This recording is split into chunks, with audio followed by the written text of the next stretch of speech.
This is Lewis Artur for Boxing Social in association with Empire Fight Store, Forged Irish Stout and freebets.com. Delighted today to be joined with Johnny Nelson. It's a new year. I suppose a new self for you. I see all the fasting and things that you're doing. How is it? How's things, mate? How are we? You know, new year, new start.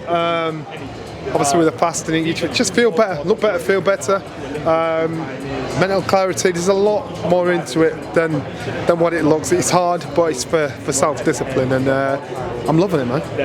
Absolutely. I suppose I did want to touch on one thing before we did start. I've been keeping tabs on your Instagram. You posted a video of a past fight. You're acting like a prime Vasily Lomachenko, mate. Yeah, that was against a guy in Germany. This guy, I think he was 27-0, and they spent a lot of money on him. I think he was the last German opponent I fought. I fought three of the top dogs they spent loads of money on.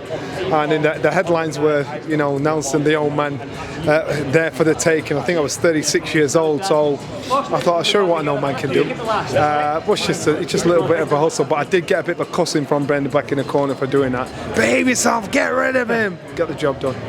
Absolutely, definitely. And Natasha Jonas will be looking to get the job done this weekend against Mikaela Mayer. Massive fight, another big all-women's fight. Looking forward to Saturday night. I actually agree with the coach. I think this could be a contender for Fight of the Year because both fighters need this win. You know, both fighters are so confident, steeped in wisdom and smarts for the fight. The only difference is age, and age affects the pace. Pace will be the key for this fight. And so Maya comes in and she keeps her pace high and intense. She's got to keep it for 10 rounds. She gets it, but Natasha's no fool. She understands she's got to start fast. She understands she is the one that's got more experience, more smart, underrated. Mikaela thinks she's slow, but she's actually not. She's saying, well, hold on a minute, why didn't you watch my fight against Katie Taylor? So you've got two very experienced, strong-willed women that are going to go in there, get on with this fight, and I think, again, I actually agree, I think it'd be best fight of the night. When it comes to Natasha, she's always wanting to chase the biggest fight, chase this legacy.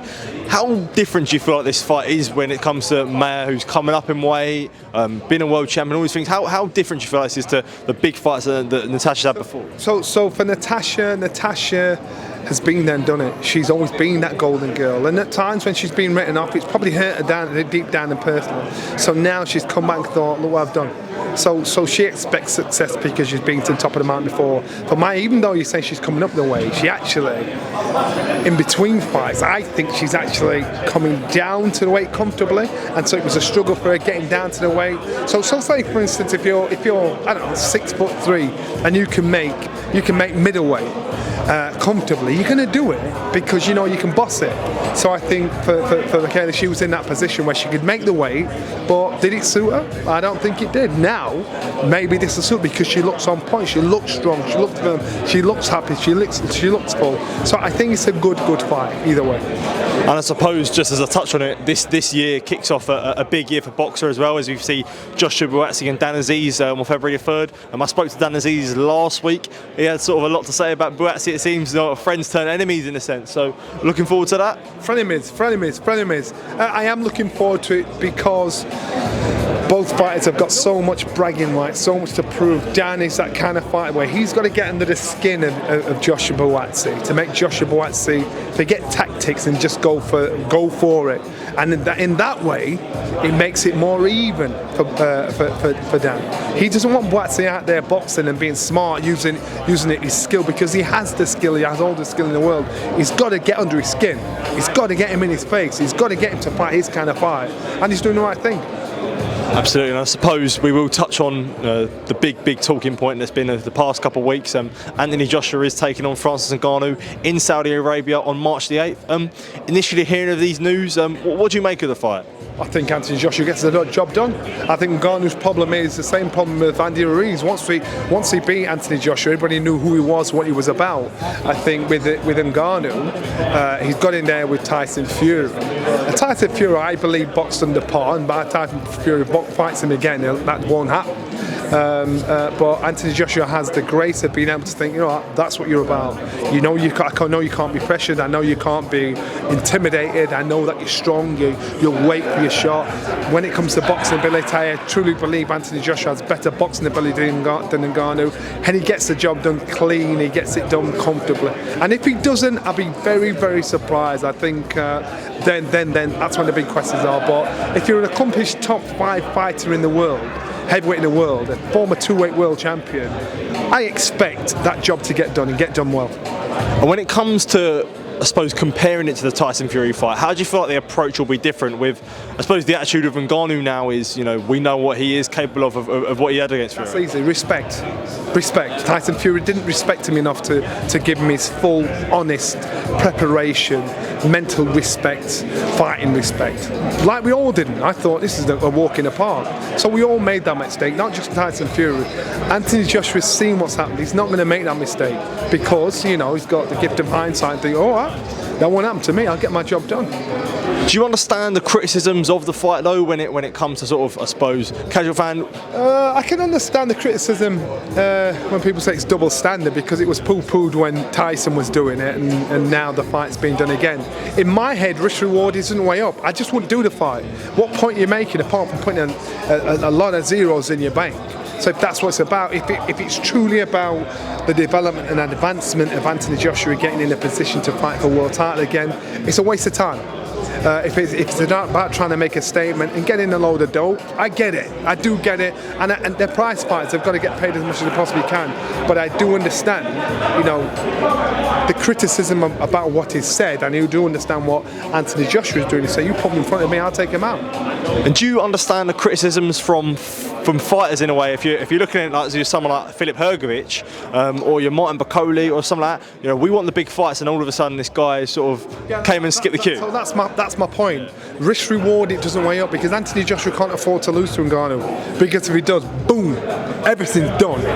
I don't care, everything's done. But then getting in there with a Hrgovic and co, then people looking at it and think, you know what, I get it. Common sense tells you Ngannou is an inexperienced professional boxer that went in there with the best fighter in the world and put on a good performance. Now he's got the opportunity to do it again. Risk reward doesn't weigh up. It's not good business in my sense, in my head, for the risk and the bigger price. That's at the end of the rainbow. And I did want to touch on Saudi Arabia in boxing. Obviously it has a lot of positives with big fights happening and the fights are getting made. But on another hand, when you look at certain fights that would probably deserve to be on a domestic card, they are now getting brought to Saudi Arabia. Is there a worry that the domestic standard of fights here in the UK may get ruined because of Saudi Arabia? No, a couple of reasons. The other fighters, here, the small hall promoters and the ones that are here on our turf are getting a chance to be seen. You look at Saudi Arabia. I think Saudi Arabia are giving fighters, and they always back the side of fighters getting a chance to make some money. I love that. I love it. So make hay while the sun shines. So whilst these guys are getting paid ridiculous money to box out in Saudi Arabia on such a stage, do it. I'm not a promoter, I'm not a TV executive, I'm an ex-fighter, and I love to see fighters getting paid for the work they do, so I haven't got a problem with it at all. But also on another hand, is there a worry where fighters' values, with what they're getting paid in Saudi Arabia, their values they may overestimate their value when it comes back to a UK? Not at all, because if you want to fight, you want to fight, and at the end of the day, if you outprice yourself, look at Andy Ruiz. How many times has he fought since he boxed Anthony Joshua? Twice. So what does that tell you? Some man's asking for too much money, and so he's thinking, I want this or I'm not fighting. He might be asking for too much money. That's why he's not in there as often as he wants to be, and people know what he's about. So fighters will understand, they might price themselves out of the fight, but there's always other options. This is a chance for them to go somewhere, do a cash grab, get paid big bucks, and live large, and then as long as it lasts. So I do not write it off at all. Good on her, I like that. Just the last one from me. We did see Artur Beterbiev put in a destructive performance against Callum Smith last weekend. It looks now like, on the topic of Saudi Arabia, it looks like that is heading for a showdown for Undisputed against Dmitry Bivol. How do you sort of look at that fight? It's very, very 50-50 swaying opinions. No, I didn't. I think it's a great fight. I think Beterbiev beats Bivol.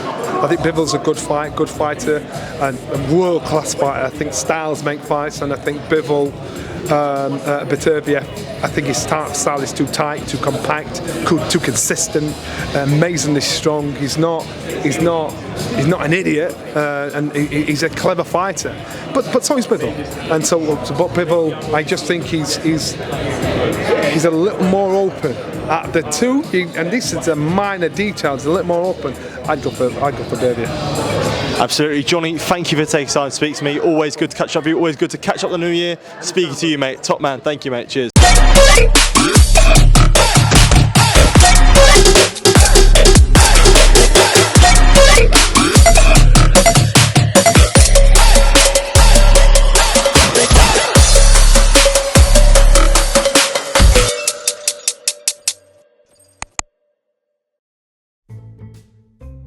We need to think of a new advert for freebets.com.